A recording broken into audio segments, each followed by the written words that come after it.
Kieran's on. He's asking, what did he mean, a moral winner? A lot of people are surprised by that Philippe Clement said afterwards we were the moral winners of the game. I mean, I think, Paul, I also think there's two narratives you can take for both teams. If we're talking about Rangers just now, there's a narrative where you've got to praise them for the comeback. Outstanding. To come from 2 goals down and then to come from 3-2 down with a brilliant goal with Matondo. So you've got to praise their mentality, there's no doubt about that.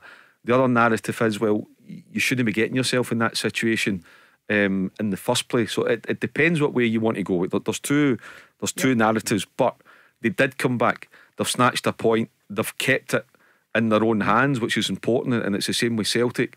But I just think when you're the home team, you've got home advantage, you've got to make it count. And that's why at the top of the show, with the next Old Firm game being at Celtic Park, that's why I make Celtic very, very slight favourite. 51-49, very, very slight favourites.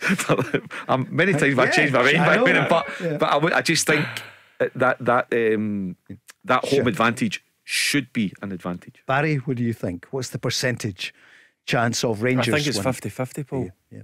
I really do. I think when the manager goes and takes a step back and looks at the game, I think he'll be really disappointed with the first half. That wasn't the Rangers that I've been watching for the last 6 months since he's come through the door. But again, I'm with Mark, you've got to praise him. At half time I'm thinking to myself, this is going to be a long second half.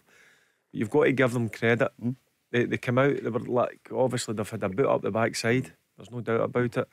He's made the change which he did with Sima coming on, and he made a difference because he's very direct, and defenders hate playing against pace, and that's one thing that Sima certainly got, and obviously get the goal as well. I know it was deflected, but I think when he looks back at it, he'll be bitterly disappointed because you can't start games like that, Paul. You can't give a goal away after 21 seconds. That's a tough one, and it was a sore one, and it certainly affected the Rangers players.